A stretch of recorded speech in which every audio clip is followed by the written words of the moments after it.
Hey there, I am Sheila, and I guess you could say I'm living the suburban dream.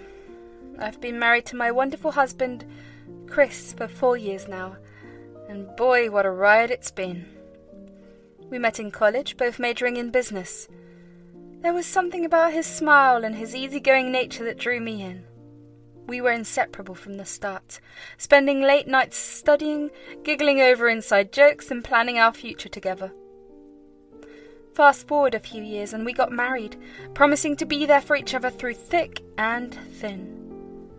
The whole, for better for worse, thing seemed like a piece of cake at the time, but little did I know that our journey was about to take a turn, with me being almost dead thanks to none other than my mother-in-law. Chris and his mum, Martha, had this tight bond, which was just too much in my book. Martha practically raised him solo after her divorce, and it seemed like she was dead set on keeping him under her wing after he had flown the nest. I'd heard tales about how she used to match outfits with him, and she'd always be there like a shadow while he used to play with his friends. Let me tell you about Martha's timetable for Chris. It was like she was the master architect of his life or something. She'd have this whole elaborate schedule mapped out for him from the moment he woke up to the moment he went to bed. Even when he headed off to college, the clinginess didn't exactly fade. She'd call him multiple times a day, check in on his schedule, and even pop in for visits twice a week. And honestly, it left its mark on Chris. He was this amazing guy, but you could tell he carried the weight of all that on his shoulders. He'd doubt himself a lot, always wondering if he was doing the right thing or if he was living up to her expectations. She had this tendency to get a bit jealous of Chris's girlfriends, which was a bit on the weird side. I remember when Chris introduced me to her for the first time at dinner. I could practically feel her eyes scanning me from head to toe, assessing every detail. "Sheila, it is so lovely to finally meet you. Chris talks about you all the time." "Thank you, Martha. It's great to meet you too." "Oh, I'm sure it is. Chris has a way of, surprising us with his choices." "Yeah, he's full of surprises. So, Sheila, tell me, what do you do for a living?" "I work in marketing. It's pretty exciting. There's always something new happening." "Check this, Sheila. Chris used to date some characters like Lily, this artsy chick, always lost in her own artsy universe, not exactly the practical type." "Please, Mum, you're embarrassing me." "Seriously? Oh, totally. And then there was this musical wonder, talented but maybe a bit too free-spirited for my taste. You know, Sheila, no matter who comes into Chris's life, I'll always be the first woman he loves." "Come on, Mum. You got it. Mother-son bond, you know?" "Yep, gotcha."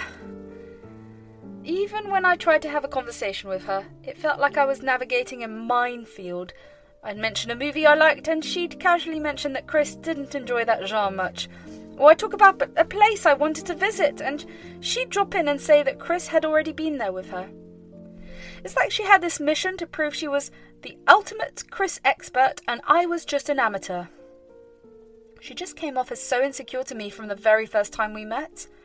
She had an opinion about everything, from how I should decorate our apartments to what I should cook for dinner, as per Chris's preferences. It felt like I was competing for Chris's attention with his own mother. Things took an even wilder turn when Martha's kitchen caught fire, turning the house into a disaster zone. She needed a place to stay during the renovations, and of course we had to invite her. The day Martha arrived, she handed me a 14-page rulebook. Yes, you heard that right, a frickin' rulebook. "Hey, Martha, I'm sorry about the fire at your place." "Man, that must have been tough. You're welcome to stay here as long as you need. Let me grab those bags for you." "Thanks, Sheila. The fire was a nightmare, shook things up. But before we all get settled, there's something I want to give you."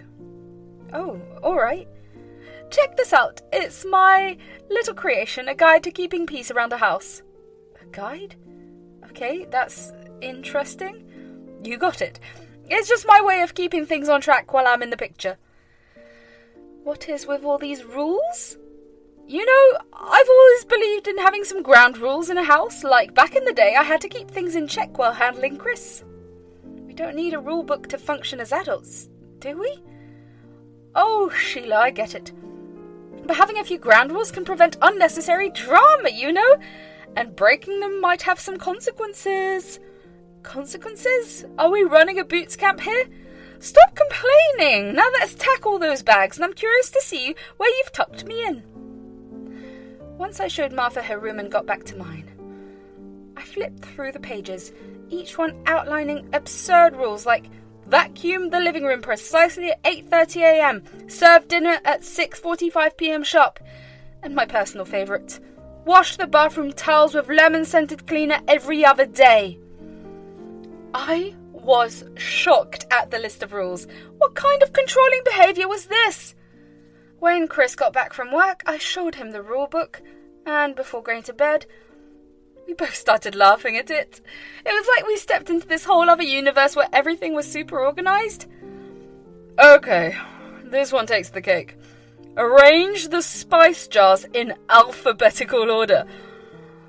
I guess our spices are going for a degree in linguistics. And do not miss the Gourmet Tuesdays, where I apparently have to whip up a 5-course meal from scratch. Well, that is one way to turn our humble kitchen into a Michelin-starred restaurant. You know, honey, my mum means well, but she needs to realise that I have grown up now. This is our house, not hers. We have our own way of doing things.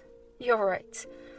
So, promise me you will not take this rulebook too seriously. It's just her way of showing that she cares, even if it's a bit eccentric. Deal. No alphabetized spices or gourmet extravaganzas in our future. I promise. The next morning I woke up, and Chris was already ready for work. He kissed me goodbye. Martha's rulebook was sitting on my bedside table. I checked the time, around 8 a.m, and realised that according to the rulebook I should be getting ready to vacuum the living room by 8:30 a.m. Yeah, right. I took a shower, got dressed, grabbed a granola bar and left for work before Martha could catch me. I walked in after a tough day at the office, hoping to relax on the couch. But as soon as I stepped through the door, it was like walking into a storm. Chris and Martha were locked in this intense argument in the living room. Martha was all worked up. Chris, I'm really struggling to understand why Sheila can't seem to respect the rules I've set in this house. Did you notice that Sheila just left for work this morning without doing any of the chores? Mum, we've talked about this. This house is turning into chaos. It's about maintaining order. That's how I raised you. Raised him with rules that he's now grown out of? Look, who is here? You think you know him better, huh? Because I distinctly remember him asking for pancakes every Sunday morning when he was a kid. Mum, seriously? Sheila, who even are you? This is my son's house and it belongs to me as much as it belongs to you. Excuse me? What? Chris? Mum, I need to come clean. This is Sheila's house. She owns it. What? How is that possible? Martha, when Chris and I got married, my parents gifted me this house as a first anniversary present. It's under my name. Chris, you never told your mum? I didn't want to complicate things, so I let you believe it was mine. I'm sorry, Mum. So, after Chris did his dramatic storm-off thing, I was left standing there, totally dumbfounded by what he'd just thrown into the conversation. My brain was doing some serious acrobatics, trying to figure out why he'd go all Mission Impossible with a lie about our house. Chris had never, not once, lied to me before. He'd always been the sweetest, most genuine guy. I took a deep breath and headed to our bedroom, giving the door a gentle push. And there he was, Chris, looking like he was drowning in guilt. Hey, can we talk? Yeah, I guess we should. Look, I'm not mad or anything. I cannot wrap my head around why you would lie about the house. Of all things, you know, we have always been open and honest with each other. I know, honey. That is what's been eating me. I should have just told you the truth from the start. Okay, so what's the deal? It is my mum. She has always been on my case, you know, ever since I was a kid. She's had these expectations about who I should be and what I should achieve. It's like she wanted this perfect version of me. And you thought lying about the house would, impress her? No, not impress, more like disappoint her. She's always been proud of her control over things, and I thought if she found out that you're the one who actually owns the house, it would shake things up. She would be disappointed in me for not being the son she wants me to be. Wait, hold on. Chris, you are your own person. You have always been kind, hard-working, and true to yourself, baby. You are the man I fell in love with. Why does she need to define your worth? Chris's backstory with his toxic mother was hitting me hard. Growing up with that kind of negativity made him feel like he had to lie to his own mum. The whole thing was straight up unfair. Chris, the most chill and caring guy I knew, carried around this heavy baggage from his messed up family. He deserved better. A childhood that didn't leave him feeling like he had to lie or prove himself. What really irked me was how toxic Martha could be. It makes sense where she had no friends and had nowhere to go when her kitchen burnt down. I was mad. She was so mad that she had this hold over Chris that she made him feel like he had to lie to keep the peace. I was mad that she was this toxic presence in our lives.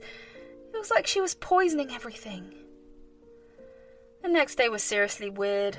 I was getting ready for work, fully prepared for Martha to come at me with her usual chore checklist or some sarcastic comment like she always did. But surprise, surprise, she was radio silent.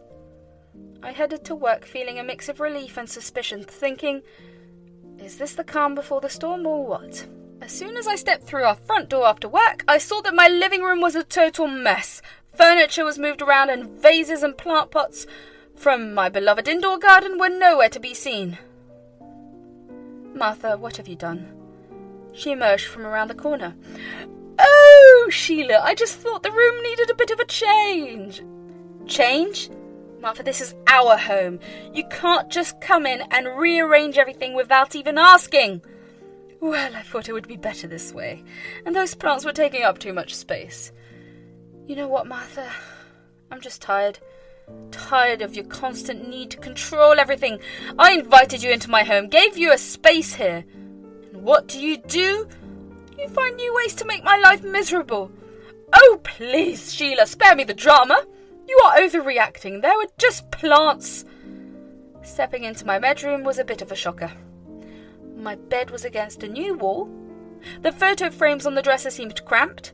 And my desk was in a spot that made 0 sense. I couldn't really grasp why Martha thought she had the right to be a feng shui master.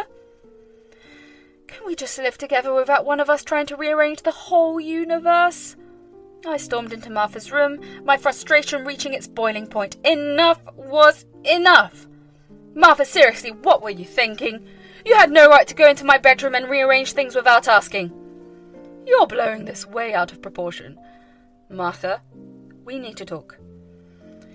I've been trying to keep my cool, but I can't hold back anymore. You've been treating me like some sort of intruder in my own home, and it's not okay. I get that you have your rules and your idea of how things should be, but let me tell you something. Being a mum doesn't give you a free pass to mess with our lives. Whoa! Where's all this coming from? It's been building up after months of your critiques and eye rolls. You think you're the guru of life or something, especially when it comes to Chris? But guess what? Your way isn't the only way, believe it or not. I've been guiding him since his dad left, and I give you props for that, but that doesn't mean you're the boss of our lives. I've seen how your need for control is stressing Chris out. He's walking around like he's got a ton of bricks on his shoulders, worried that he's not living up to your expectations. I'm seeing it for what it is. I see it when Chris hesitates to speak his mind around you. I hear it when he tries to keep you happy at all cost. Chris is a grown man, and I'm not letting you yank his strings anymore. You just brought trouble upon yourself, Sheila. Questioning me as a parent. You'll know soon. So, after that showdown with Martha, I was emotionally drained and seriously wiped out. I told the whole drama to Chris later that night and found comfort in his arms. He was like my shield against the emotional storm. He apologized to me and told me that Martha was not a permanent member of the house and that she would be gone soon.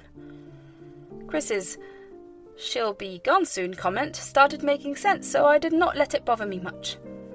But the next morning, while I was getting ready for work, Martha just walked up and apologised out of the blue. She said she'd try to relax and not meddle. Surprisingly, she stuck to it. Things were going pretty smoothly for a while. Martha seemed to be on a mission to be helpful, pitching in with chores and being all nice and cooperative. She even made dinner for Chris and me, and we actually sat down like a normal family to eat. It was super weird, but kind of nice, to be honest. For a moment, Chris and I started thinking maybe she is turning a corner. After that, in a span of around a week, everything took an unexpected turn. I came home one day after work and Martha greeted me, asked me how my day was, and handed over some homemade protein bars. It seemed like a nice gesture at first, so I took one and had a bite. And so I ended up gobbling down the entire thing, but within moments I could feel a weird lump forming in my throat and my skin erupted in rashes. Panic set in. Did Martha slip in some peanuts? I called out for her. You know I'm allergic to peanuts. What the heck did you put in those bars, Martha? Oh my gosh, Sheila. I forgot about your allergy. I didn't mean to, I swear. Seriously, Martha. Oh, come on, Sheila. It must have slipped my mind just like my rules slipped yours. Oh my God, are you kidding me? I could die. I rushed to my rooms to get my EpiPen and Martha followed me. Where did I put that EpiPen? I need it now. Looking for something, Sheila? My EpiPen. You rearranged this room. Where did you keep it? This is not a game, Martha. My EpiPen is a matter of life and death. Well, we'll just have to find it, won't we? I could feel my body giving out like I was running on fumes. My vision was all wonky and the sense of doom settled in. I knew things were seriously messed up. As I was trying not to black out, I heard Chris's voice cutting through the haze. He was on the phone, talking like his life depended on it. An ambulance pulled up. Paramedics were all business, doing their thing to get me stable. The ride to the hospital was blurry as heck. Sirens, beeping, and the whole shebang. It felt like I was drifting in and out of some weird dream. And then I finally rested my eyes. When I woke up in the hospital, Chris was there, looking worn out but relieved. I was done. Done with her manipulation, her toxicity, and her complete disregard for anyone's well-being but her own. As soon as I was discharged, I had a serious heart-to-heart with Chris. He knew it was time to take a stand too. He'd seen firsthand the damage his mother's action could cause, and he was ready to set things right. In a couple of days, I was discharged from the hospital, and Chris and I got home. Mum, we need to talk. I don't know what Sheila told you, but it was all a mistake. Cut it out. You know what, Mum? I used to think I had a mother. Someone who cared. Someone who wanted the best for her family, but I was dead wrong. I didn't know I had a monster for a mum. Someone who's willing to hurt and manipulate just to satisfy her own twisted need for control. Chris, no, honey. I need to get this out. Mum, you've torn this family apart with your toxic behaviour. You've taken every opportunity to belittle and demean Sheila, someone who's done nothing but support and care for all of us. What did she get in return? Neglect and allergies triggered because you forgot? It's sickening. You nearly killed Sheila. Let that sink in. You almost killed your son's wife. Didn't you even think about me once? Chris, please. I never meant for things to go this far. I know I've made mistakes, and I'm so sorry for what happened to Sheila. Mum, listen carefully. You have two choices. You can leave on your own terms, or I'll make sure you're out of here. You can spend your days in whatever hole you want until your house is renovated. I don't care if you stay in a motel or wherever, but you won't do it here. This is where it ends, Mum. Our relationship, whatever was left of it, ends right here. I don't have a mother anymore. Not in the way that matters. Honestly, I couldn't help but feel a kind of twisted satisfaction when Chris showed his mum the door. She loved him so much that it must have stung like crazy to be rejected by her own son. She honestly deserved it after the protein bar situation. We've lost touch with Martha completely. No calls, no texts, No sign of where she went. It's like she vanished into thin air. And as much as I'd hoped for her to grow and find her way, I can't help but wonder where she's ended up. Despite all the drama, she's still his mum, and that worry for her is there. Chris ran into a couple of construction guys working on her house, and they let him know that she drops in sometimes to see if things are in check. So I guess she is okay. Our home is no longer a battleground, and who knows if we will get in touch with her again. We are just trying to live in the moment.